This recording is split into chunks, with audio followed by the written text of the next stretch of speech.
Selamat pagi anak-anak.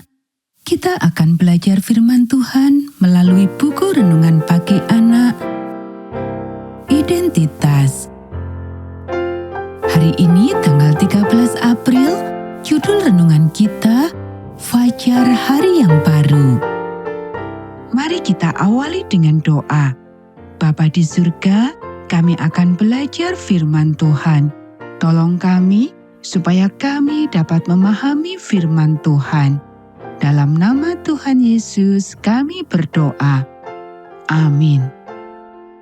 Anak-anak, ayat inti renungan pagi kita hari ini diambil dari kitab Mazmur pasal 42 ayat 10 dan 11. Aku berkata kepada Allah, gunung batuku, mengapa engkau melupakan aku?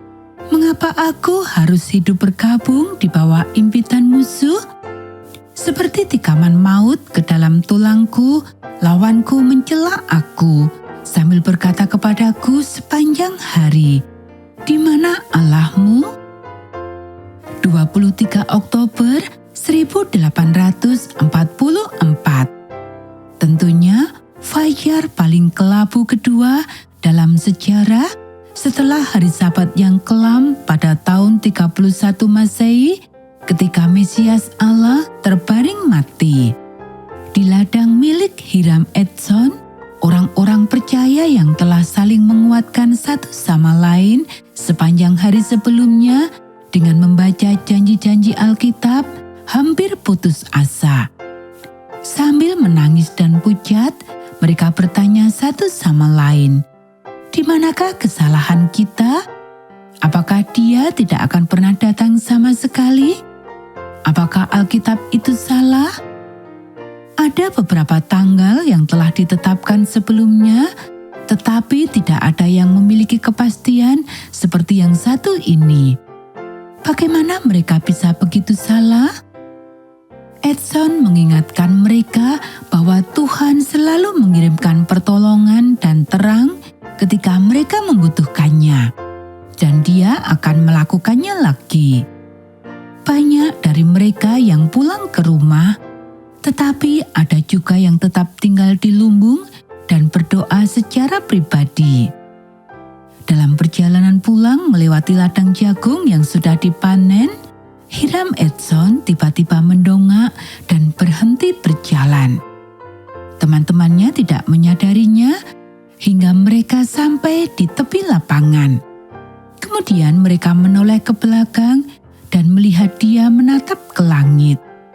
Salah satu dari mereka bertanya, "Apa yang terjadi? Apa kau baik-baik saja?" Dia menjawab, "Doa pagi kami," kata Edson. Ia mengatakan kepada mereka bahwa ia telah merasakan sesuatu seperti sebuah tangan di bahunya menghentikannya. Ketika ia mendongak, ia melihat Yesus meninggalkan tempat kudus dan pindah ke ruang Maha Kudus untuk menyucikan tempat suci tersebut. Apakah tanggalnya benar, tetapi pemahaman mereka keliru? Anak-anak, beberapa orang mulai belajar karena mereka belum pernah belajar sebelumnya.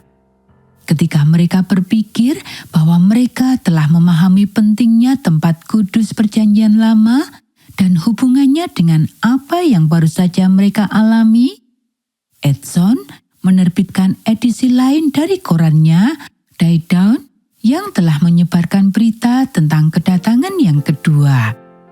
Kini ia menyebarkan berita tentang penjelasan yang mungkin atas apa yang telah terjadi. Di antara yang lainnya, Joseph Bates dan James White menerima salinan majalah ini. Majalah ini merevolusi pemikiran mereka. Anak-anak, demikianlah renungan pagi kita hari ini. Mari kita akhiri dengan doa. Allah yang teguh, Engkau tidak berkecil hati ketika kami berkecil hati.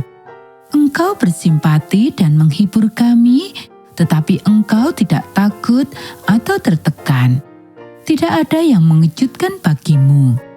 Ketika saya menghadapi kekecewaan besar dalam hidup saya, Tolonglah saya untuk tetap berpegang teguh seperti orang-orang ini, percaya bahwa Engkau akan mengirimkan terang dan pertolongan. Amin.